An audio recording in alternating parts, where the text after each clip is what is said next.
ഹേ all അസ്സലാമു അലൈക്കും, welcome back. അപ്പോൾ ഇന്ന് ഞാൻ വന്നിട്ടുള്ളത് നല്ലൊരു പെട്ടെന്ന് തയ്യാറാക്കി എടുക്കാൻ പറ്റുന്ന പാലട പായസത്തിൻ്റെ റെസിപ്പിയാണ്.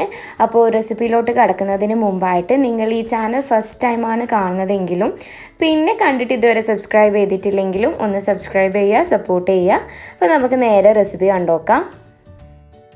അപ്പോൾ ഇവിടെ ഞാൻ എടുത്തിട്ടുള്ളത് ഒരു നോൺ സ്റ്റിക്കിൻ്റെ പാത്രമാണ് കേട്ടോ. അതൊന്ന് ചൂടായി വന്നാൽ നമ്മൾ ഇതിലോട്ട് 1.5 ലിറ്റർ പാല് ഒഴിച്ചു കൊടുക്കണം. ഇനി ഞാനിവിടെ യൂസ് ചെയ്യുന്നുള്ളത് ഈസ്റ്റേണിൻ്റെ ഇൻസ്റ്റൻറ്റ് പാലട മിക്സാണ്. അപ്പോൾ ഇത് വെച്ചിട്ടാണ് കേട്ടോ ഞാൻ പായസം ഉണ്ടാക്കുന്നത്. ഫസ്റ്റ് ടൈമാണ് ഈ ഒരു ഇൻസ്റ്റൻറ്റ് പായസത്തിൻ്റെ മിക്സ് വെച്ചിട്ട് ഉണ്ടാക്കുന്നത്. പാലൊന്ന് ചെറുതായിട്ടൊന്ന് തിളച്ച് വന്നാൽ നേരത്തെ ആ ഒരു പാലട മിക്സ് ഇതിലോട്ട് ഇട്ട് കൊടുക്കുക. എന്നിട്ട് ചെറുതായിട്ടൊന്ന് ഇളക്കി കൊടുക്കണം. അതേപോലെ തന്നെ നമ്മൾ ലോ ഫ്ലെയിമിലിട്ടിട്ട് വേണം കുക്ക് ചെയ്തെടുക്കാനും. ഒരു 15 മിനിറ്റ്സ് തന്നെ മതിയായിക്കോളും. ഇത് ലോ ഫ്ലെയിമിലിട്ടിട്ട് കുക്ക് ചെയ്തെടുക്കുന്നുണ്ടെങ്കിൽ ഇടയ്ക്കിടയ്ക്ക് നമ്മളൊന്ന് മിക്സ് ചെയ്ത് കൊടുത്താൽ മതി. അതേപോലെ തന്നെ നമ്മൾ പൊതുവേ ഈ ഒരു പായസത്തിന് മിക്സൊക്കെ വാങ്ങിക്കുമ്പോൾ എൻ്റെ ഒരു കാര്യം പറയാമല്ലോ, എനിക്ക് അത്ര ഇഷ്ടാവില്ല. അധിക പായസത്തിനും ഒരുപാട് മധുരവും അങ്ങനെയൊക്കെ ഉണ്ടാവുക.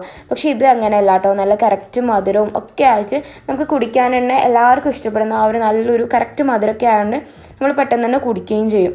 ആ ഒരു രീതിയാണ്. പിന്നെ ഞാനിതിൽ കുറച്ച് നല്ലോണം തിളച്ച് വരുമ്പം ഒരു സ്പൂണ് നെയ്യോ അല്ലെങ്കിൽ ബട്ടറോ ചേർത്ത് കൊടുക്കുക. ഞാനിവിടെ നെയ്യാണ് ചേർത്ത് കൊടുത്തിട്ടുള്ളത്. അപ്പോൾ ഇതും കൂടി മിക്സ് ചെയ്ത് നല്ലപോലെ ഒന്ന് തിളച്ച് കുറുകി വന്നാൽ നമുക്ക് ഫ്ലെയിം ഓഫ് ചെയ്യാം.